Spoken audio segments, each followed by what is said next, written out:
Listo. Bueno, como el compañero Fabián eh, ya me presentó, ¿cierto? No está de más presentarme por si alguno pues entró a la reunión y no me conoce. Yo soy Luis Fabra, soy estudiante de maestría reciente, recién egresé del pregrado de la Universidad de Córdoba, ¿no? Pues mi director pues de pregrado y ahorita de posgrado en la maestría es el doctor Cristian Susa. Mi profesor Francisco González, que está ahorita en la Unicesar, perdón, en la Unisucre, perdón, sí. Fue mi codirector de pregrado y ahorita pues mi codirector de la maestría es el doctor Ariel Norambuena de Chile, ¿sí? De hecho, gracias a él, todo es que viene todo esto del control cuántico y redes neuronales. Y bueno, estoy aprovechando al máximo todo, ¿no? Y pues evidentemente hago parte del semillero del profe Susa, que es Quantum Information, Quantum Computations. Bien. Uy, ¿qué pasa acá?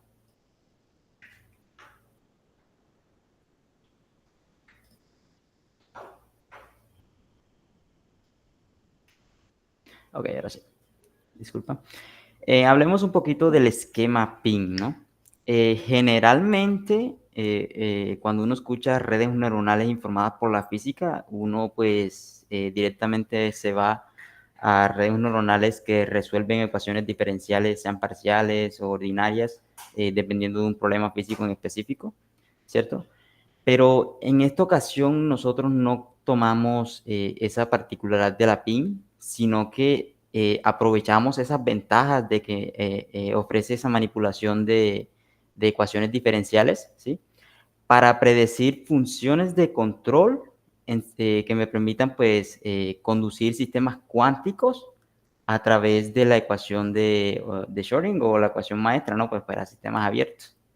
Entonces, básicamente, nosotros utilizamos la PIN no para resolver esa ecuación, sino para predecir directamente el control que me permita a mí realizar una tarea cuántica en específico, ¿no? Para eso, básicamente se establece una función de pérdida, que en este caso contiene 4 términos. Esos 4 términos están asociados, el primer término, que es L-model, es básicamente pues, el término asociado a la pérdida física en la ecuación física, ¿cierto? Como la ecuación maestra. El segundo término, que es el L-control, es el término asociado a la pérdida, ¿sí? En el objetivo que yo quiero llegar con el control, ¿no? En este caso, pues la red neuronal va a predecir un control tal que en cada instante de tiempo se cumple el objetivo que yo quiero, ¿sí?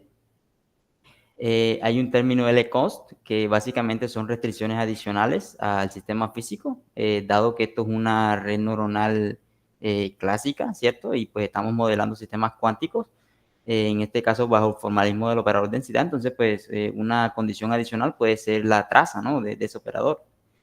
Y un último término que es LREC, que básicamente es un término que penaliza las amplitudes del campo de control, es decir, o sea, directamente afecta a los pesos, ¿cierto? En la optimización de la red neuronal, de tal forma que pues considerar pesos muy chiquitos o muy grandes vayan a generar campos de control inestables que generalmente o físicamente pues no son concebibles, ¿no? Bien, por otra parte, la red neuronal también recibe un ANSAT, ¿no? Evidentemente, pues para la dinámica y para el control. En este caso, ese ANSAT tiene esta forma, ¿cierto? Donde para un tiempo inicial, 0, pues la dinámica está en 0, obviamente. Y pues de ahí ella va a predecir un campo de control dependiendo pues el objetivo que yo le proponga. Bien. ¿Qué pasó? Luis Miguel, qué pena contigo. Sí, ¿Será profe. posible? Es que yo no sé si es en tu computador. Esa Ok. ventanita de pronto no se podrá Ah, se observa utilizar. Ay, que yo Es pensé que que solo me salía a mí. no, no nos sale a nosotros también. Uy, ¿cómo lo oculto acá? De pronto cerrándola. ¿Me escucha? Sí, Sí, ok. perfecto. Sí, ya, mejor. Ah, ok. Gracias. Pensé que solo me salía a mí. Qué pena con ustedes. Ah, nada, tranquilo. Ok, bien. En esa charla yo propongo pues dos esquemas de control, ¿cierto? Aprovechando pues las ventajas de esta red neuronal adaptada a control cuántico, ¿no? Como un primer escenario, pues yo propongo ver cómo es la resistencia de un control cuántico, de ese control cuántico pues, predicho por la PIN, ¿cierto? Eh, bajo diferentes escenarios disipativos. Para eso, pues nosotros escogemos un sistema de 2 niveles, ¿cierto? Y pues lo manipulamos mediante un control dependiente del tiempo, que es, evidentemente es el que predice la PIN, para lograr cierto objetivo cuántico, ¿cierto? Y queremos ver entonces cómo se comporta ese sistema controlado con ese control cuando se somete a diferentes entornos disipativos, ya sean marcovianos o no marcovianos, ¿no? Con diferentes canales de disipación. Entonces, para eso, básicamente nosotros proponemos un hamiltoniano, ¿cierto? De un, bueno, no el hamiltoniano precedente de un qubit transmont tipo superconductor, ¿no? Sino que mediante este hamiltoniano general, nosotros modelamos como si tuviésemos un qubit superconductor, es decir, nosotros utilizamos pues sus frecuencias, sí, las dimensiones pues de ese sistema como tal, pero mediante este hamiltoniano. Pues recuerden pues, que el hamiltoniano de un qubit transmón es diferente, pues tiene sus interacciones Josephson y demás, ¿no? Entonces nosotros tomamos este sistema como referencia, ¿no? Mediante este hamiltoniano. Y pues evolucionamos, si nosotros evolucionamos ese sistema, considerando pues que ese sistema se encuentra en un estado, por ejemplo, el estado excitado de ese sistema de 2 niveles, y evolucionamos eso mediante la ecuación de von Neumann o Schrödinger, vemos cómo se comporta ese sistema de forma coherente, ¿no? Vemos cómo se comportan pues, las poblaciones. Aquí, pues, yo grafico la misma información que está acá, solo que condensada, pues, en el valor esperado de sigma z, que no es más que la diferencia del estado excitado menos el estado base. Y aquí vemos que se conforma de forma coherente, igual que las coherencias, ¿no? Entonces, pues, aquí no hay pérdidas de información ni nada, estamos en un sistema aislado, ¿cierto? Y pues como mencionaba anteriormente, aquí tenemos la frecuencia de ese sistema, ¿no? En el orden de los gigahertz. Bien, entonces, aquí tenemos las dinámicas cerradas, ¿cierto? Bien, entonces nosotros pretendemos controlar ese sistema. ¿Cómo hacemos eso? Nosotros añadimos un término, o bueno, modificamos un poquito el hamiltoniano anterior, que era independiente del tiempo, donde tenemos un control en el en términos de sigma x, ¿no? Entonces, este control nos va a permitir a nosotros manipular ese sistema. Entonces, nosotros para el sistema definimos una tarea en específico. En este caso, como mencioné, nosotros teníamos el sistema en el estado excitado, ¿cierto? Y pues pretendemos mediante una función de control llevarlo a su sistema, a su estado base, en este caso. Bien, en un tiempo pues finito, pues recuerden pues, que en un sistema real pues ahí se proceden esas operaciones, entonces pues en este caso pues queremos hacerlo en un tiempo finito considerando un sistema ideal. Bien, ¿qué obtenemos? Por acá por una parte tenemos la función de pérdida asociada a ese entrenamiento, ¿cierto? Con unos parámetros de red, ¿sí? En este caso utilizamos 60.000 épocas, ¿sí? Un sistema por esto básicamente pues por el tiempo de entrenamiento que escogimos para realizar esa operación, en este caso de 3, ¿sí? Adimensionado obviamente. Bien, el pulso que nos entrega la PIN, pueden observar que tiene una forma gaussiana, ¿cierto? Y que vemos que después de realizar la transferencia de la inversión de poblaciones, ¿sí? En este caso, ¿cierto? Pues el control, cuando logra esa inversión de poblaciones, pueden notar, comparar entre los términos, por ejemplo, alrededor de 0,5, pues el control automáticamente se apaga. La única condición que nosotros le impusimos al control solamente era que iniciara en 0, pues en un tiempo 0, pues el control está apagado, ¿no? Y obviamente, pues aquí, por las condiciones físicas del sistema, pues el control cuando logra la transferencia, pues se apaga automáticamente. Y aquí podemos ver cómo se comportan las coherencias, a diferencia del sistema coherente, miren, ¿cierto? Las coherencias pues fluctúan evidentemente a que estamos llegando a un estado producto como el estado base, ¿no? Bien, aquí podemos ver, si nosotros pues calculamos la métrica como la fidelidad, por ejemplo, vemos como la fidelidad de lograr ese estado base es de alrededor de 0.9997, una fidelidad muy buena, ¿no? Bien, entonces, ¿qué queremos hacer? Ya tenemos el sistema controlado. Entonces nosotros queremos evaluar cómo se comporta ese sistema cuando nos enfrentamos a dinámicas disipativas como una dinámica markoviana o sea una dinámica no markoviana, ¿no? Luis Miguel, yo te puedo hacer una pregunta antes Sí, claro, del claro, profe. sistema abierto. Si te Ok, regresas aquí. ok. ¿Más? No, puede ser, sí, una más. Ok. Pues digamos, si uno coge aquí la función de control de ustedes y, y la deja constante, pues esto también lo va a llevar al estado base, ¿no? Y Si uno la deja puede, constante. sí, si uno están arrancando en el estado excitado, ¿cierto? Ujú. Sí, una rotación ahí en el eje X te lleva Sí, ahí claro. abajo. Eh, y eso, entonces basta con coger una frecuencia, o sea, poner eso como una función paso, una frecuencia pues que le dice a uno qué tan rápido la quiere uno, Ujú. o esa delta que tú tienes ahí, Sí, claro. por una función paso y que se apague después de que uno está ahí abajo. Esa solución puede pasar, o le sale a ustedes, digamos, esta función de control que ustedes tienen, pues ahí no era una constante, ¿no? Era, Sí, básicamente, pues, este delta era un parámetro, pues, que genera acople entre los estados del sistema, ¿no? ujú. Entonces, pues, evidentemente, creo que aquí en la dinámica, aquí está, miren, creo que aquí se puede ver cómo, si de pronto variando ese parámetro de acople, podemos llegar directamente acá. Obviamente, pues, de forma coherente va a seguir oscilando, pero en cierto tiempo indicado podemos tener esa misma transición. Solo que con el control, nosotros vamos a tener certeza de que en ese tiempo ya está controlado el sistema y evidentemente, pues, ¿dónde está el control? Por acá, ¿sí?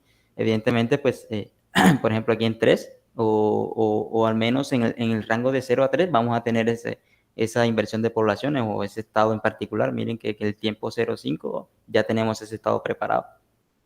Vale. Quizás, yo no sé, pues en relación con la misma pregunta que está haciendo Carlos, que es la siguiente, pues uno puede pensar que, o sea, esa inversión de población yo la puedo generar con un pulso de Rabi, Sí, claro, claro.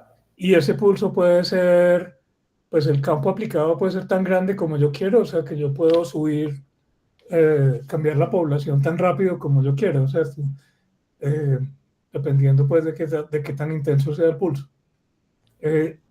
Pues durante el tiempo que está operando. En las funciones de pérdida que tú tienes ahí, ¿hay Ajá. alguna que tenga que ver digamos, que tal, o sea, que penalice de pronto cosas como ese estilo, algo que penalice lo rápido que se aplique eh, pues, digamos, el parámetro de control? O sea, que se realice la operación. O sea, si tenemos un parámetro que nos permita a nosotros determinar o agilizar pues la operación cuántica. Sí, pues digo yo porque si uno, o sea, si de pronto la tarea, pues que es como el target de esto es simplemente generar la inversión de población, pues yo lo podría hacer tan rápido como yo quisiera, inclusive más rápido que cualquier tiempo de coherencia, ¿no? Entonces, Sí, profe, correcto. Pero sucede de que si nosotros disminuimos, por ejemplo, disminuimos este tiempo de 3 a 1, ajá, ¿cierto? Sucede de que este campo de control para la PIN va a ser más difícil encontrarlo con ya le digo, con esta condición de regularización, porque recuerde que nosotros también, además de que queremos lograr una transferencia de poblaciones, también queremos de que ese pulso no sea que tenga una amplitud muy alta, o ¿sí? sea, Una función es suave. Entonces, limitado en amplitud, pero y digamos en cuanto a la dependencia temporal, ¿hay alguna, o sea, que de pronto, no sé, que si uno mirara, por ejemplo, el promedio del cuadrado de las derivadas o algo así, que no exceda alguna cantidad, pues algo que limite también, como quien dice, lo rápido, como dicen las frecuencias, ajá. ¿cierto? Las frecuencias que están operando ahí. Sí, correcto, profe. Entonces, pues, bueno, de esa forma no lo hemos mirado, pero Ya, ok. sabemos que si este parámetro de regularización nosotros lo manipulamos de tal forma que se vaya cada vez más acercando a cero, nosotros pues logramos de que este pulso sea mucho más amplio, tiene mucha amplitud alrededor de, por ejemplo, de 15, sé que hice un entrenamiento de eso, y pues, por ejemplo, ya no estaba en 0,5 cuando se lograba la inversión, sino que estaba mucho antes. Entonces, pues, contrarrestando eso, pues, obviamente cogimos este escenario. Vale, vale, entiendo. Ok. Bueno, listo. Como continuaba, básicamente nosotros evaluamos esa dinámica controlada en una dinámica markoviana, ¿cierto? cuando esas gamas en la ecuación maestra son constantes, y una dinámica no markoviana. Hay diferentes aproximaciones para considerar pues sistemas no markovianos. En este caso nosotros nos hacemos provecho de que cuando consideramos tasas de disipación temporales, ¿cierto? Con ciertos rangos de tiempo en los que esa función era negativa, pues se producían efectos no markovianos o efectos de memoria, ¿no? Entonces, pues en este caso nosotros consideramos estas dos tasas de disipación. Una pues describe básicamente los efectos de temperatura en un sistema cuántico, ¿cierto? Y la otra pues describe el acoplamiento entre el sistema como tal y el entorno. No está de más decir, pero estas tasas de disipación pues son requeridas de otros artículos, entonces no son propias del sistema físico que nosotros estamos estudiando. Simplemente queremos ver cómo se comporta el control cuando consideramos estos efectos, ¿no? Bien. ¿Qué obtenemos? Por ejemplo, en la dinámica markoviana, cuando tenemos un régimen débil, básicamente con tasas de disipación del orden de 10 a la menos 3 y 10 a la menos 1 MHz, ¿cierto? Aquí obtenemos cómo se comporta pues, cada ruido. En este caso, nosotros consideramos pure dephasing, amplitude damping, y también consideramos el caso mezclado entre los dos, ¿no? Aquí vemos que el caso mezclado obviamente pues es el que genera más perturbación en la dinámica controlada, ¿no? Entonces pues para amplitude damping, por ejemplo, en este caso es el que afecta, es el ruido que pues de los dos afecta más el sistema porque obviamente hay transferencias de energía, ¿no? Entonces transferencias y decoherencias de energía. En cambio pure dephasing pues no afecta directamente las poblaciones o como tenemos la transferencia de población, pues obviamente, y las coherencias casi netamente cero, es el ruido que menos afecta el sistema en ese caso. Bien, en sistemas no markovianos hay algo curioso, ¿sí? Por ejemplo, para efectos de temperatura, en el caso de un régimen de bajas temperaturas, como el que está presente acá del lado izquierdo del límite térmico rojo, en este caso, pues, si observaron bien, tal vez no lo mencioné, pero en este tasa de disipación, cuando tenemos baja temperatura, pues no depende drásticamente de la temperatura, sino pues del efecto directo en el reflujo de información entre el sistema y el entorno, ¿no? Entonces, pues, al variar la temperatura obtenemos, no tenemos cambios en pérdidas de fidelidad, sino que básicamente el sistema se mantiene, pues, en una fidelidad constante, pero aún así, pues por el reflujo de información se ve afectada la fidelidad, ¿no? Entonces, pues aquí el sistema directamente no se induce pérdida de fidelidad por temperatura, sino por los efectos de reflujo de información. Bien, en otra parte, por pure dephasing, ¿sí? Aquí vemos un decaimiento, podría decirse que exponencial, y en cambio, amplitude damping y el caso mezclado donde tenemos los dos ruidos, ¿sí? Sucede algo extraño. Bueno, no extraño, es físicamente posible. Lo que pasa es que en este caso, si recuerdan bien, nosotros escogimos como tarea cuántica transferir el sistema del estado excitado al estado base, ¿cierto? Entonces, pues amplitude damping, ¿cierto? Básicamente hace eso. Entonces, pues en este caso no funciona como un efecto disipativo sobre ese sistema controlado, sino básicamente que asiste al control en su operación como tal. Entonces, pues aquí vemos por eso es que vemos esas fidelidades muy altas, de hecho, muy cercanas a 1, directamente 1. Entonces, pues fue algo que nos pareció curioso, ¿no? Bueno, es posible. Por otra parte, ¿cierto? Aquí vemos efectos de acoplamiento, vemos como el ruido que más afecta, en este caso es el de pure dephasing, ¿no? Aquí pues ahí, recuerden pues que tenemos efectos de memoria, entonces pues aquí puede ser el caso en donde, bueno, aquí está en un sistema, un régimen débil, entonces pues aunque la iteración en no markoviana es fuerte, ¿cierto? Aquí consideramos interacciones débiles, por eso esta figura se parece un poco a la markoviana, ¿sí? Y pues en este caso, pure dephasing es el que más afecta. Amplitude damping puede ser que en el caso del intercambio en el reflujo de información, ¿cierto? Puede regresar esas transferencias de energía. Pero pure dephasing no, obviamente las coherencias, las pérdidas de coherencia son muy, muy difíciles de recuperar, ¿no? Entonces, pues aquí vemos esas transiciones. Ahora bien, como mencionaba tal vez en el resumen, nosotros no nos quedamos con eso, sino que quisimos ver cómo se comportaba ese control también cuando considerábamos otras estrategias de control para el mismo sistema en Ok, particular. Luis Miguel, entonces antes de que avances, ¿Ok? todo lo que nos mostraste es con el control que habían encontrado en el caso cerrado, Sí, correcto. con ese pulso. Exacto. Ok. ¿Y cómo se ve esto si no hay control?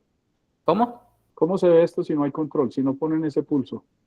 Pues obviamente, por ejemplo, acá en estas poblaciones, ¿cierto? Vamos a ver una pérdida, bueno, para pure defacing, por ejemplo, en ese entorno con efectos de temperatura, esas coherencias pues básicamente se van a cero directamente. Entonces, pues algo, o sea, gradualmente, pues obviamente, pues aquí en los efectos de temperatura, aquí está el gamma, por aquí está modelado por este gamma, ¿no? Entonces, dependiendo del gamma este que nosotros consideremos, básicamente esas coherencias que están por acá, aquí, esas coherencias van a tener una pérdida exponencial aquí, ¿cierto?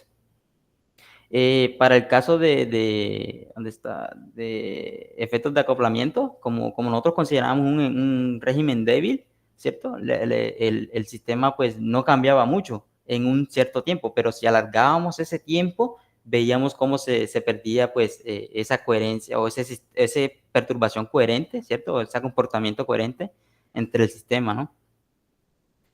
Em, bien, ¿dónde estaba? Ok. ¿Alguna otra duda? No, no, muy bien, gracias. Ok, bien, entonces, hay un método muy bueno del control cuántico, ¿cierto? Como lo es el método de Krotov. Este método básicamente lo que hace es aprovecharse del cálculo variacional, ¿cierto? Para minimizar un funcional. Ese funcional contiene el control que nosotros queremos encontrar para lograr cierto objetivo cuántico. La métrica que ellos utilizan en este caso es una infidelidad, ¿cierto? Como esto va a ser cada vez más cercano a cero, entonces pues definen una infidelidad entre el estado que yo quiero lograr y el estado final de evolución del sistema en el tiempo final. Este tiempo, pues, básicamente, si en mi caso sería el caso 3, en caso del tiempo 3. Y esta, pues, es lo que contiene, pues, el término de los controles, ¿no? Aquí este método, también como la PIN, requiere de un ANSAT para el control, es decir, un control inicial, ¿cierto? Ese control es tipo Blackman, una función tipo Blackman, que es una función a trozos, básicamente en la que esta función define que en tiempo 0 sea 0 y que en tiempo final t sea 0 también. Para este caso, nosotros definimos una función de referencia con una amplitud de 0.2 omega z respecto a la frecuencia del sistema, ¿no? Y este parámetro lambda que también define como la penalización, en este caso, pues define qué tan abrupto, qué tan grande va a ser el cambio entre los controles que se vayan actualizando, ¿no? Esto pues es un método iterativo, obviamente, y uno pues define qué tanto el parámetro de convergencia en este caso, o sea, qué tanto quiere que optimice, uno lo puede modificar directamente. Este método está directamente libre, ¿sí? Se puede encontrar en una librería de Python, entonces pues es de muy libre acceso. Y por otra parte, nosotros queremos comparar también cómo se comporta ese sistema con pulsos, pues debido al pulso que nos predijo la PIN, que es un pulso tipo gaussiano, entonces pues debido a eso nosotros definimos un pulso analítico gaussiano, ¿cierto? Y un pulso exponencial, que son muy relacionados. Y bien, ¿qué obtenemos? Aquí tenemos el pulso de la PIN, ¿sí? El pulso de Krotov, aquí está el pulso inicial que nosotros definimos, miren que termina en 0. Acá tenemos el pulso gaussiano y el pulso exponencial. Para el pulso gaussiano y el exponencial, los parámetros nosotros los definimos de acuerdo a estos dos resultados. Es decir, en cuanto a amplitud, ancho y demás, nosotros buscamos como la forma, los mejores parámetros que se adaptaban a dicha función de control, ¿cierto? Sea gaussiano o sea exponencial, de tal forma que lográramos la mejor transferencia de población en este caso, o la inversión de poblaciones del sistema. Bien, aquí lo que yo voy a presentar es la fidelidad, ¿cierto? De todos esos 4 controles en el sistema cerrado, obviamente, ¿sí? Si pueden notar, Krotov es el que demora más en preparar el sistema, ¿cierto? La PIN ¿sí? Es el pulso más rápido en preparar en esa transferencia de poblaciones. Es la que hace la operación mucho más rápida que los demás controles. Pero aquí hay algo raro, o raro no, pues hay algo que causa interés, y es que el pulso de Krotov, aunque tarda más en preparar el sistema controlado, logra una fidelidad ligeramente superior a la PIN, ¿sí? Estas fidelidades son calculadas en el tiempo final, en este caso 3. Por acá. Bien, entonces, ¿qué tenemos por acá? Nosotros, pues, lo que hicimos fue comparar esos pulsos de acuerdo, pues, a la transferencia de poblaciones, al tiempo en que se logra esa máxima transferencia de poblaciones y el área del pulso asociado a ese tiempo en que se logra la máxima transferencia de poblaciones. Entonces, si nosotros comparamos eso, pues el área, pues básicamente nos va a decir nosotros la potencia del pulso. Si recuerdan los pulsos que están por acá, miren que el que más suave se comporta en todo el rango de tiempo es el de la PIN, que tiene alrededor como de 10 o 11, mientras que los otros están por encima de 12 o incluso, sí, 12, incluso el exponencial que tiene más amplitud. Bien, pero en cuanto a Krotov, logra pues una fidelidad mayor, ¿cierto? En tener ese estado, y los demás, pues como son parámetros que están como pueden existir, para el caso del gaussiano y el exponencial, pueden existir parámetros mucho más acordes que logren fidelidades más altas, pero aún así son altas. En este caso, pues el exponencial logra esa transferencia en 0.3 en escalas de tiempo, ¿no?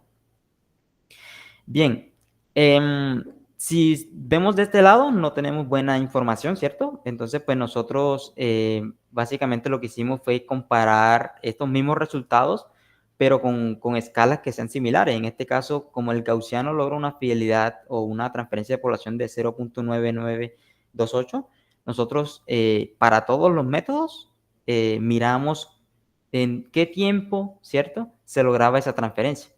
Por ejemplo, para la PIN, miren que el tiempo en que se logra una transferencia similar o igual a Krotov, en este caso es de 0.94, la logra en un tiempo muy específico, que es 0.19.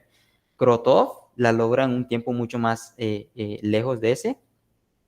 Y pues los otros controles también están más alejados. Entonces, en escalas de tiempo, pues debido a la gráfica, se puede notar cómo la PIN pues prepara el estado controlado en un menor tiempo.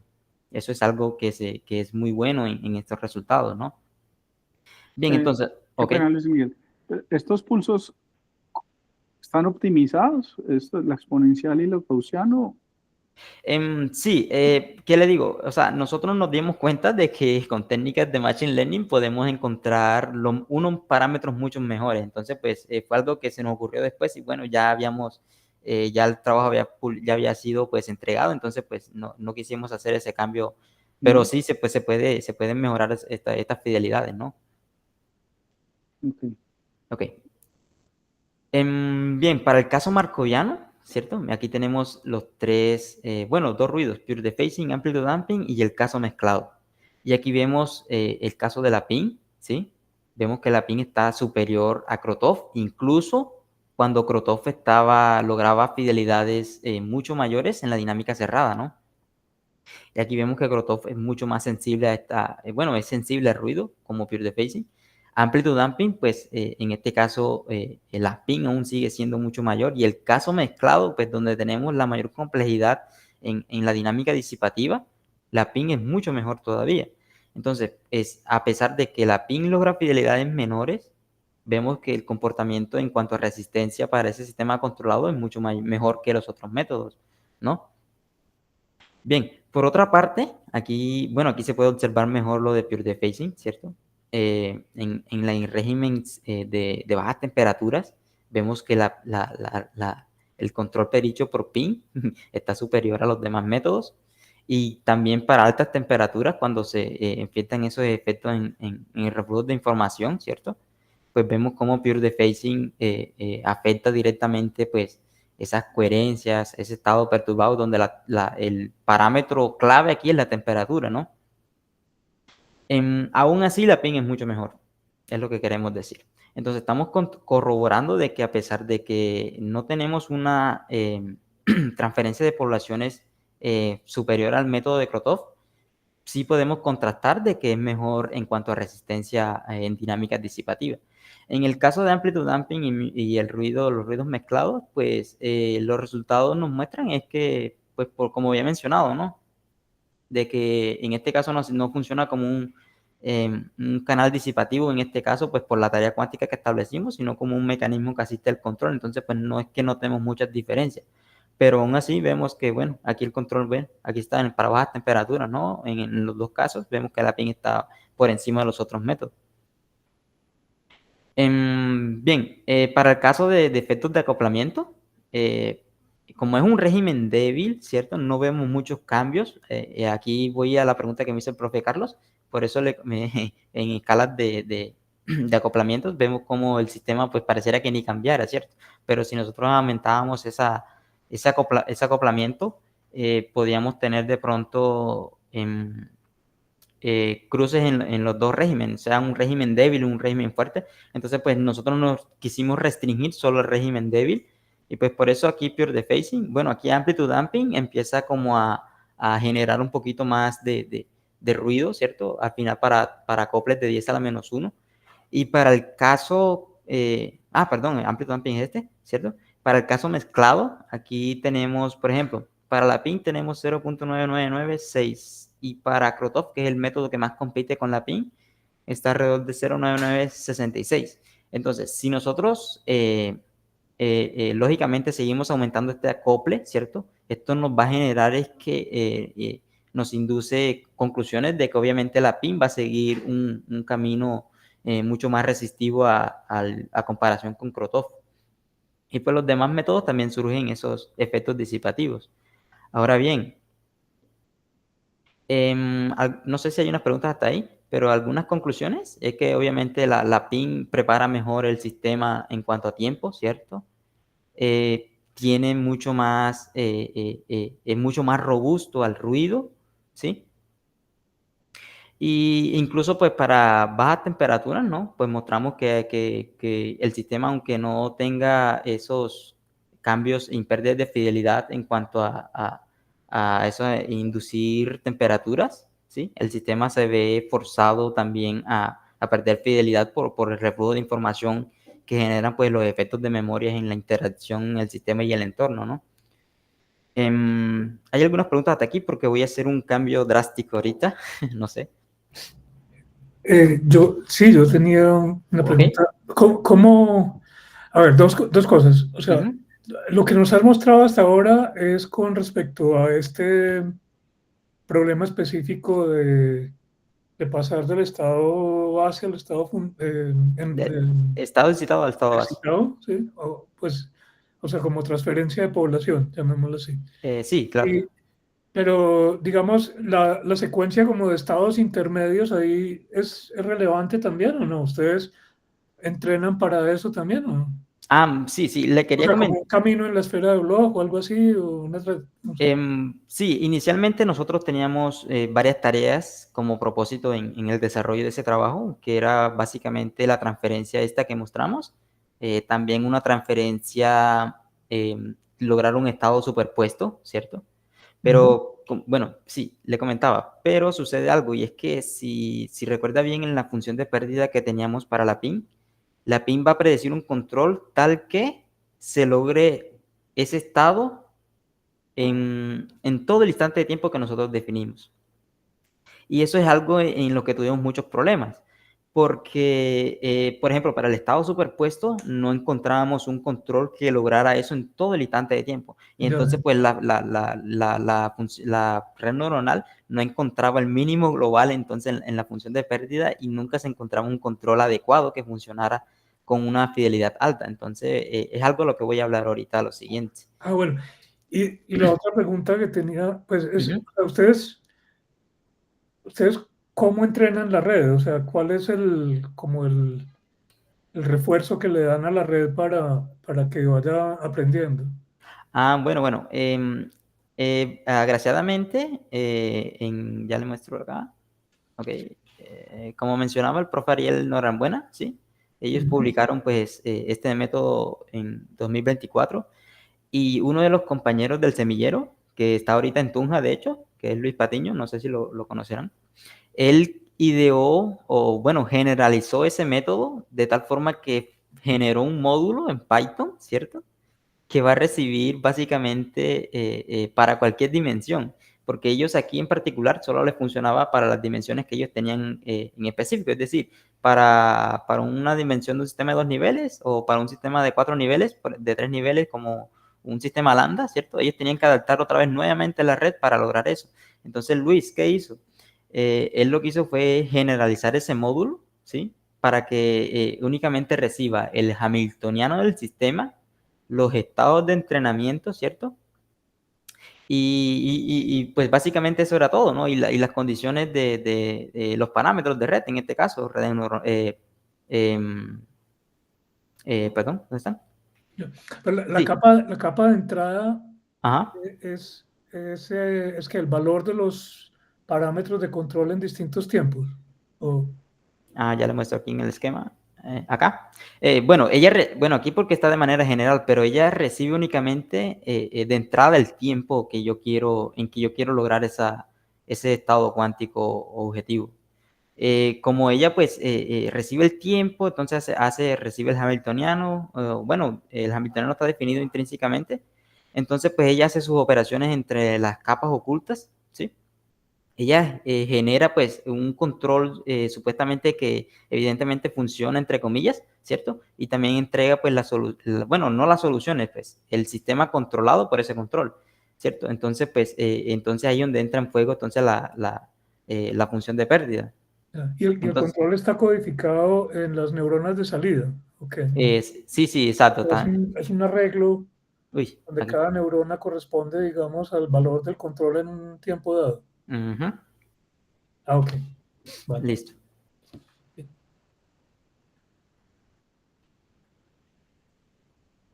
Bueno, ese fue el primer escenario de control que yo trabajé en mi pregrado, ¿cierto? Y ahorita, pues, en todo este desarrollo para la maestría, para mi posgrado, seguimos en la misma línea, ¿cierto? Pero ahora, como un segundo escenario, nosotros lo que queremos es aprovechar esas ventajas de la red neuronal para predecir controles, de tal forma que nos permitan a nosotros modelar compuertas cuánticas de 1 y 2 qubits, ¿sí? Entonces, aquí voy con la pregunta que me hacía el profe Alonso, y es que nosotros nos enfrentábamos al problema de tener un control que se satisfaciera en todo instante de tiempo. Entonces, pues nosotros teníamos esto, ¿sí? Y entonces nosotros cambiamos esa penalización o ese término de pérdida, de tal forma que el control únicamente va a ser comparado para el instante final de la dinámica del sistema. Es decir, en el caso pasado, cuando yo definía un tiempo de 0 a 3, ¿cierto? El control únicamente iba a hacer efecto cuando tuviera el tiempo 3. Entonces, pues eso para la red fue una ayuda brutal. Eso generó cambios en cuanto a pérdidas y cumplimiento en estados objetivos muy buenos. Además de ese cambio en la estructura de la PIN, nosotros propusimos, bueno, para la dinámica teníamos el mismo ANSATS, ¿sí? Pero para el control lo cambiamos. En este caso, nosotros propusimos de que ese ANSAT satisfaciera de que el control en T0 y en el T final, que es el mismo tiempo final de acá, sea 0 también. Es decir, tiene como sentido de que para una operación unitaria como una compuerta cuántica, que queremos en cierto estado, en cierto tiempo en particular, el control pues logre en ese tiempo y pues al lograrle el objetivo pues se pague, ¿no? Bien, entonces, como una primera compuerta muy conocida, que es la compuerta Hadamard, en este caso para sobre un qubit, ¿no? Nosotros propusimos este modelo físico de Hamiltoniano, es muy parecido al inicial, ¿cierto? En este caso, pues, el control está en el mismo término sigma x, ¿sí? Y pues, como sabemos, Hadamard lo que va a hacer básicamente es sobre los estados de la base computacional para generar estados superpuestos, ¿no? Bajo una transformación unitaria. En el caso de la operación densidad, del operador densidad, pues tiene esta forma, ¿no? Entonces, nosotros empezamos la discusión con el artículo publicado por aquí no tiene el año, bueno, de Fernández o Felipe Fancini, que es de la Universidad de Brasil, que es uno de los que utiliza mucho Krotov para control cuántico. Ellos ahí básicamente también simulan la compuerta Hadamard utilizando Krotov. Entonces, pues queremos ver, aprovechando de que ya conocemos todo este enfoque de Krotov, queremos aprovechar eso para comparar con la PIN, ¿no? Dado que es un enfoque muy bueno para control cuántico. Bien, para eso, la PIN recibe en este caso no un estado objetivo, sino que recibe múltiples estados. En este caso nosotros definimos 4 estados iniciales y objetivos, ¿sí? Los 2 de la base computacional y los 2 al hacer la operación Hadamard y sus respectivos objetivos, ¿no? Cabe decir de que la PIN ahora va a predecir un control que cumpla simultáneamente para el tiempo final estos 4 objetivos, ¿sí? Porque obviamente una operación unitaria genera eso, ¿no? Para cualquier estado cuántico, pues genera su operación debido a, sea de un qubit o sea de 2 qubits. Bien, miren el cambio drástico que hay en la función de pérdida, ¿cierto? Miren que está del orden de 0.0008, o sea, un cambio muy bueno, y para considerar 4 estados de forma simultánea es un entrenamiento muy bueno. Y mire que no son con tantas épocas, en este caso son 10.000, alrededor de 10, bueno, son 10.000, de hecho. Entonces son entrenamientos muy buenos. Y ahora la función de control tiene esta forma en particular, donde pues se cumple de que en 0 sea 0 y en T10, que fue el tiempo que escogimos para el entrenamiento, sea también 0. Bien, esto pues en un sistema cerrado, en un sistema cerrado como tal. Bien, ahora, ¿qué hicimos nosotros? Entonces nosotros quisimos ver cómo era ese control, ¿cierto? En escenarios cuando teníamos pure dephasing y amplitude damping, en escenarios disipativos. Una pregunta, Miguel, antes otra vez de ir al Ok. caso de disipativo. Ustedes ya tienen esta función de control, ¿cierto? Ujú. Y ya tienen la red entrenada, todo. ¿Qué Sí. pasa si yo le doy de entrada un 0 más 1, 1 raíz de 2, 0 más 1? ¿Lo va a hacer bien? ¿Cómo no lo entendí? O sea, obviamente ustedes lo que hicieron ahí fue coger los estados de la base y trataron ahí de poner pues que la operación era unitaria, pidiendo que el 0, esto que está aquí, exacto, que el 0, Es, 1 y vayan al O0 y al O1, y que el O0 y el O1 vayan al... sí, Ok. básicamente aquí 0 Sí, genera no, no, pues... está bien, está bien. Yo Ok. lo que estaba diciendo es que después uno podía poner ahí 1-0 o 1-1, pero ese estado ya está considerado. Y en general, si uno pone una superposición de ceros y unos, la compuerta funciona re bien. Sí, ya le muestro los resultados. Lo que pasa es que nosotros aquí testeamos ¿Sí? la fidelidad promedio de, por ejemplo, aquí en la dinámica cerrada, miren, Ujú. pero únicamente considerando los 4 estados de entrenamiento, ¿no? Es Sí, muy por eso, bueno. pero ¿qué pasa si es un estado que no está que no es del entrenamiento? Exacto, allá voy. Bien, entonces pues vemos aquí ya le comento, profe, la respuesta está más adelante. Ok, para el caso disipativo vemos que pues en este caso pure defacing afecta pues mucho más ese sistema, pues obviamente como nosotros queremos lograr estados superpuestos, entonces pure defacing va a afectar directamente la coherencia de esos estados cuánticos, entonces obviamente va a ser el ruido que más afecta esa dinámica controlada. Ahora bien, profe Carlos, si le respondo la pregunta me adelanto un poco, entonces creo que le sugiero un poquito esperar a llegar a esa parte, ¿yo? Me Claro, disculpa. tranquilo. Ok. Ujú. Además de Hadamard, nosotros también implementamos Zenot, ¿sí? En este caso, para Zenot, nosotros proponemos un hamiltoniano eh, que tiene una interacción de acople básicamente longitudinal, ¿no? En donde tenemos la interacción entre 2 qubits, ¿sí? El control nosotros lo ubicábamos en el segundo qubit, dado que nosotros escogemos que la operación controlada, en este caso CNOT, sea de que el qubit 1 sea el control y el qubit 2 sea el objetivo. Entonces nosotros situamos el control, en este caso EX y EY, sobre el segundo qubit, ¿sí? Y escogimos los estados de la base computacional con estos 4 estados, ¿cierto? Y agregamos un estado de tal forma que al aplicarle CNOT generábamos un estado de Bell, ¿sí? Entonces eso fue el conjunto de entrenamiento que escogimos para realizar CNOT. Aquí está la pérdida, ¿sí? En este caso, pues un sistema obviamente mucho más complejo, ¿sí? La pérdida pues aún así es buena y se puede pues aún mejorar, ¿cierto? Con otros parámetros, optimizando pues estos parámetros. Y aquí tenemos las dos funciones de control, ¿no? En este caso también cumplen de que en 0 sean 0 y al final también sean 0.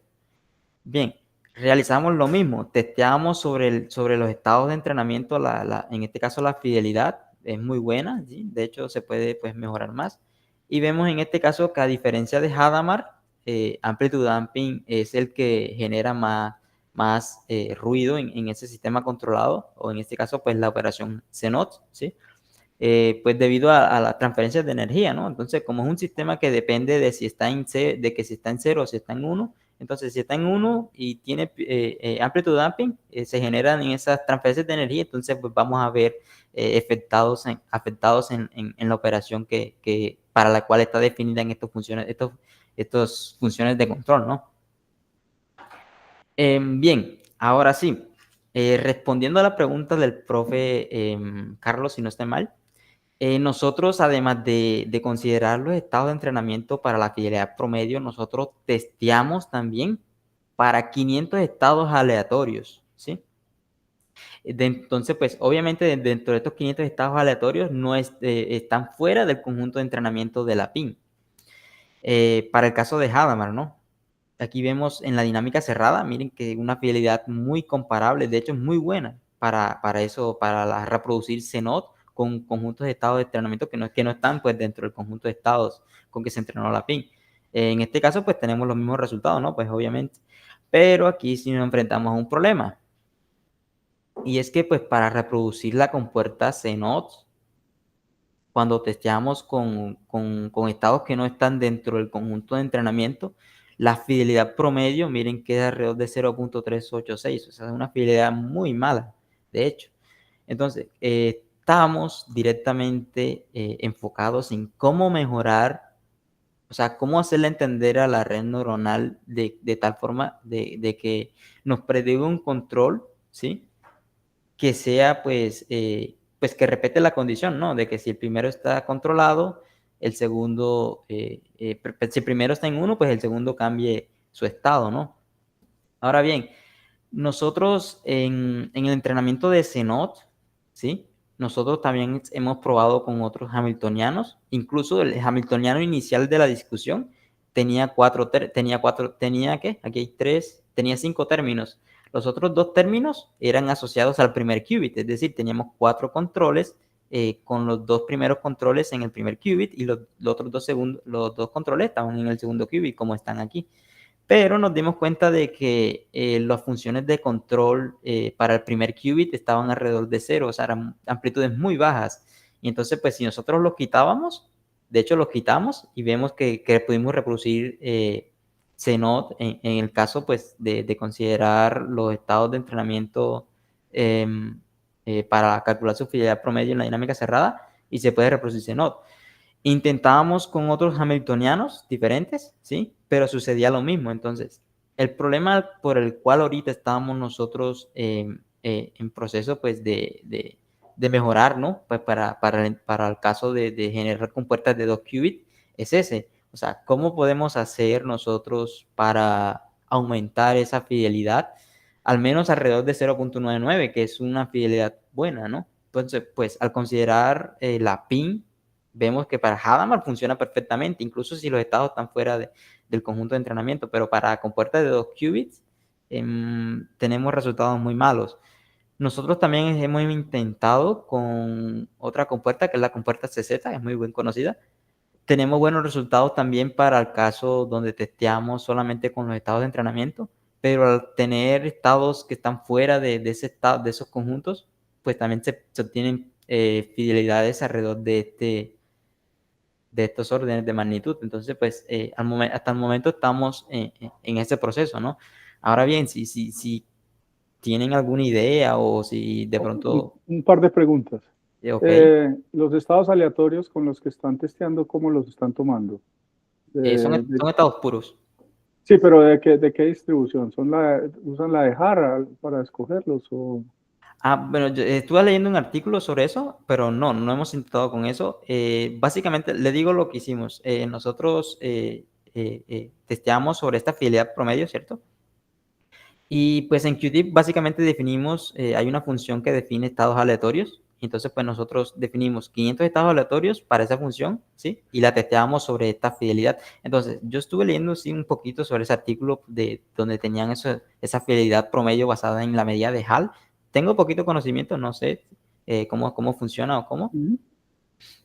Ok, porque no, bueno, eso es una cosa, pero lo que uno Ujú. podría pensar es, no hay un conjunto de estados especiales, digamos, para los cuales esa fidelidad sea buena, no solo los 4 de entrenamiento, sino de pronto encontrar un subespacio de O sea, estados para los 4, para los cuales eso funciona, y ahí un poquito empezar a entender a por restringir qué el no espacio, funciona sí. para otras, sí.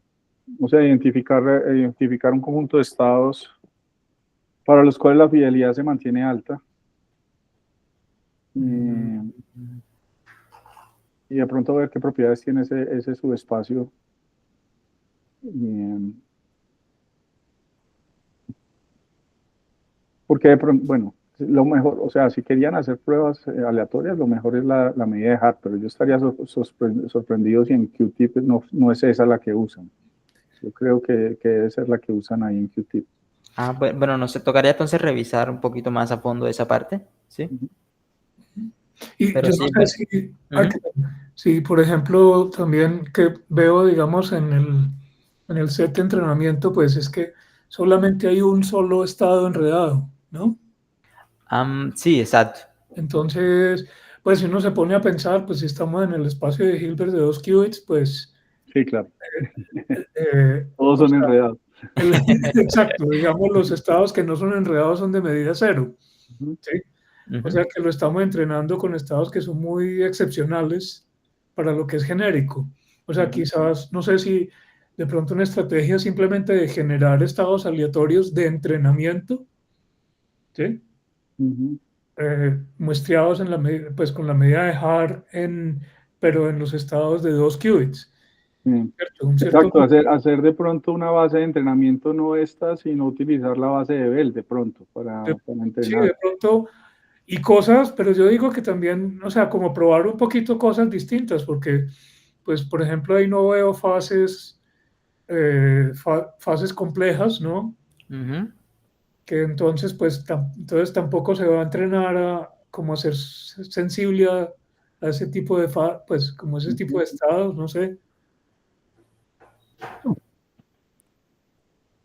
Y una pregunta, Sí. la escogencia de ese número de estados de entrenamiento, pues, ¿cuál es como el criterio detrás de por qué escoger, por ejemplo, 5 estados de entrenamiento? No, se pueden agregar muchos más, pues de hecho, pues Sí, como sí, había mencionado, sí. Pero bueno, en este caso nosotros escogimos esto pues únicamente para testear, ¿no? ya, Sí, claro, pero están pensando escoger la base computacional y bueno, y uno entrelazado. Por eso me parece que lo que sugiere, lo que sugiere Alonso es bastante, Sí, meter unos estados mucho más sensible. complejos, exactos. Mm, Por lo menos unos estados entrelazados en la base computacional, por lo menos. Ujú. porque quizás uno lo que podría hacer es, bueno, si uno satura eso de estados de entrenamiento, pues eventualmente, pues ya lo que va a estar haciendo es casi que overfitting, ¿cierto? Ujú. Sí, claro. Entonces, pero de pronto empezar por ahí, saturar y después empezar a quitar. Es una buena interpretación. ¿No? Porque pues no es claro como cuál será como el número óptimo, pues como el tamaño óptimo del conjunto de enredamiento, de entrenamiento, digo.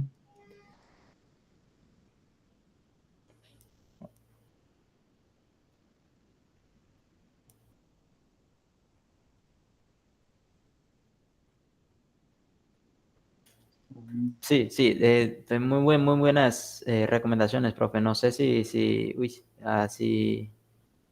hay otras dudas, no sé.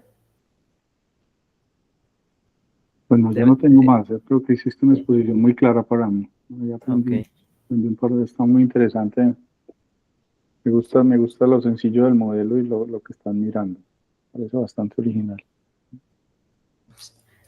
Sí, y como le comentaba, aquí en las discusiones con el profe Alcides del UNAL, pretendemos adaptar por acá, este esquema PIN, ¿cierto? Ujú. Sí, pero con circuitos cuánticos variacionales, es decir, que al principio tengamos esta PIN con sus controles predichos y que las salidas que nos genere la PIN en clásica las reciba el circuito cuántico variacional. A ver si de pronto puede solucionar lo de esa pérdida de fidelidad para CNOTs, no sé. Pues yo no veo ninguna razón por la que eso vaya a traer una ventaja, la verdad. ¿Sí? No, Ah, bueno, no. entonces. Sí, Pues porque, o no, sea, para mí no es evidente que a lo mejor funciona muy bien, a lo mejor funciona muy mal, pero no es, para mí sí no es tiene, evidente que vaya a funcionar inmediatamente mejor poner ahí un circuito sí, variacional clásico. tiene Ustedes están sus ahí, desventajas. están haciendo es una evolución temporal, pues están resolviendo la ecuación de Schrödinger ahí con eso, y, bueno, la ecuación maestra en estos casos, Sí, sí, claro, o sea, y no sé, hay un circuito variacional cuántico, qué ventajas pueda traer, ¿no? sí, porque, sí, Estoy sorprendido sí, bro. ese paper es del año pasado, ¿no? El del colaborador de ustedes, es el Ah, sí, primero sí. primero. Ah, de Ariel, profe Sí. Ariel. Mm, Ujú. no. Porque la idea, pues ya escrita así, se ve bastante como clara. Me sorprende que sea ¿qué tan general es esto? ¿Para cuántos? Ustedes lo están haciendo para 1 y para 2 bits, qubits, ¿no? Sí, para modelar compuertas, sí, de ese espacio de Hilbert. Pero está para cualquier número de partículas, de número de partículas, de estados de Eh, muchos cuerpos. sí, esa es una de las ideas del propulsor de esto, que es el profe Ariel. Él Ujú, pretende, no recuerdo el nombre, pero estaba optimizando un algoritmo, ¿cierto? Que nos permitiera, como la PIN, pues, genera mucho consumo de equipo, ¿sí? Podría ujú. decirse. Entonces él quiere como mirar a ver si puede expandir ese espacio para muchos cuerpos, como dice usted, mediante ese algoritmo. Él, pues, estábamos pendientes en una reunión para ver cómo iba ese avance, porque él Ujú. pretende extender esto mucho más. Porque Zair, uno de los que está aquí escuchándote, que está trabajando conmigo, estamos empezando a mirar justo este problema mm, ¿Sí? para estados pues, de redes neuronales, pero estamos apenas comenzando. Ah, Ujú. no, chévere. Para muchos cuerpos. Ujú. Sí. Pero sin control, ¿no? Solo simplemente resolver la ecuación maestra y ya. Ujú. Ah, bueno, de hecho, ahorita que menciona eso, en las charlas de Dunja, no recuerdo el nombre de quién la hizo, pero sí tengo su correo. Él me había dicho que había implementado una librería, sí, un paquete de Qtip de Python, sí, una librería, en donde precisamente se dedicaba a resolver la ecuación de Schrödinger para dimensiones muy altas, utilizando pues los grupos de Lie y todo esto, la álgebra abstracta de eso que se utiliza en la teoría de grupos. Sí, Ujú. de hecho debo tener el artículo por ahí, no sé, puedo compartirlo al... Se lo puedo compartir a Fabián, que de pronto Sí, sí, pues... o me lo mandas a mí directamente si tienes ok, ahí. correcto, sí, Gracias. Ujú. y los resultados son muy buenos. Ok, vale, muchas gracias. Listo, profe. Pues, Yo tenía un par de preguntitas sobre esta arquitectura. Ajá. Eh, o sea, eh, en esa red usan dos capas ocultas de la historia o No, es no, uno puede definir las capas ocultas que uno quiera, como ya, le había, y en tus simulaciones, aquí están, miren, aquí yo utilizo, por ejemplo, no, para, capas ocultas cuatro, ok. aquí, sí, para, La- ok, y cada capa, o sea, digamos que la salida dices que es como quien dice la función, la función de control en distintos tiempos, ¿cierto? sí, es exacto, aquí pues me da las soluciones en una forma parametrizada, ¿cierto? Para el control y pues para las soluciones, Parametrizada, o sea, son los exacto. parámetros de la... Pero entonces ustedes meten una familia de funciones parametrizada y les dan los parámetros o no. No, no, no, no, la red intrínsecamente pues predice ese campo de control, nosotros no, únicamente lo que ella recibe es el answer, o sea, es decir, en qué tiempo quiero yo que se hacer, es lo único que ella recibe. O sea, Y si yo... ella, no, qué ella, pena. No, es solo para sigue, entender. sigue, Alonso, sí, sí. Yo iba a preguntar lo Si mismo. tengo, digamos, el arreglo de las neuronas de salida. Ajá. Lo que entendería ahí sería que cada una de las neuronas corresponde a un tiempo distinto y eso me está dando el valor de la función en cada tiempo distinto. O sea, no me queda claro cómo queda codificada la función de control en la salida, en las neuronas de salida, ¿no? Sí, sí, es buena interpretación, profe. Pero bueno, desconozco un poquito esa parte, pero sí, sí sé que en el artículo están bien plasmadas sobre cómo son estas salidas, si son directamente las funciones de control o si están parametrizadas los parámetros, en este caso los valores, los teta, pues que podríamos decir, no les sé de pronto aclarar esa parte ahorita, pero sí tengo más o menos el entendimiento de cómo es que salen en el artículo. Ya. Y, y una, o sea, curiosidad nomás, que yo siempre como que con estas cosas de aprendizaje de máquina, yo digo, bueno, ¿dónde está el aprendizaje humano del aprendizaje de máquina, cierto? Cuando uno mira, por ejemplo, en estas redes neuronales, bueno, en otros tipos de situaciones, por ejemplo, esas que se han usado para detectar, por ejemplo, fases, no sé, en modelos de Ising y cosas de ese estilo, ¿sí? Que entonces uno empieza a hacer un poco como de interpretación, o sea, como de abrir la caja negra y tratar de ver como cuáles son como los, yo no sé cómo se llama eso en español, como los feature maps, pues como, como los patrones en los que empieza a aprender la red, ¿sí? Como para ver qué son, pues que son como los más relevantes, ¿no? Y pues yo me pregunto si, digamos, por ejemplo, alguien ha hecho eso con este tipo de redes de control y tratar de ver como qué es lo que está aprendiendo la red neuronal, o sea, en términos o sea, como de aspectos interesantes de esa dinámica que son como los más, no sé, como que los que capturan de una manera más fácil, pues, lo que está pasando ahí, o no sé, o sea, como de qué aspectos como que se pega la red como para, digamos, codificar en los pesos, pues, que se van entrenando. Mm, ¿Alguien ha hecho eso? ¿Sabes? Pues no tengo conocimiento respecto de si se habrá hecho esa parte o no. Que sería como interesante también, ¿no? De Sí, pronto, pues ver a ver. Sí, o sea, por ejemplo, como en esas redes para pescar fases de Ising, entonces o sea, como que las redes neuronales empiezan a aprender como ciertos, llamémoslos como filtros convolucionales, ¿no? sí, De, correcto. cier- de patrones a ciertas escalas, ¿no? Que como que terminan siendo muy buenos predictores de la fase, ¿no? Entonces, pues, podría ser una cosa interesante para mirar. Sí, sí, interesante, voy a anotarlo de hecho.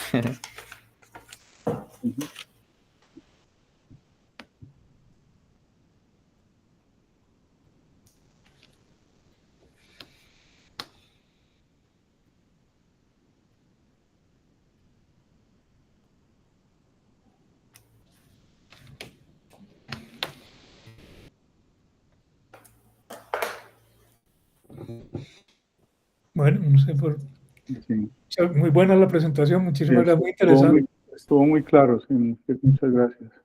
No Listo. sé, chicos, yo veo aquí que el público es casi toda la totalidad, bueno, faltan algunos, pero son todos de mi grupo. Y si tienen alguna pregunta, no sé. Y si no, pues entonces, muchas gracias, Luis Miguel. Ok, Eh, profe. Estuvo de verdad muy buena la presentación. Dile a Cristian que te felicitamos. Ok, profe, Eh, gracias. para que él se Sí, entere y nada, a todos entonces, hasta la próxima estaremos anunciando si de pronto esta fue la última charla de este año, o si no de pronto Alejandro Grajales confirma en estos días y tenemos una charla más ahí sobre los circuitos en Google, ¿no? Sobre ¿cómo se llama? El Willow ahí Ah, en Google. Ok. Vale, entonces un gusto verlos, gusto verte Alonso como siempre y hasta luego Luis Miguel, saludes ahí a la gente. listo, profe. Hasta Bueno, luego. hasta Gracias. luego, muchas Chao, gracias. pues. Listo. Chao. Chao, chao.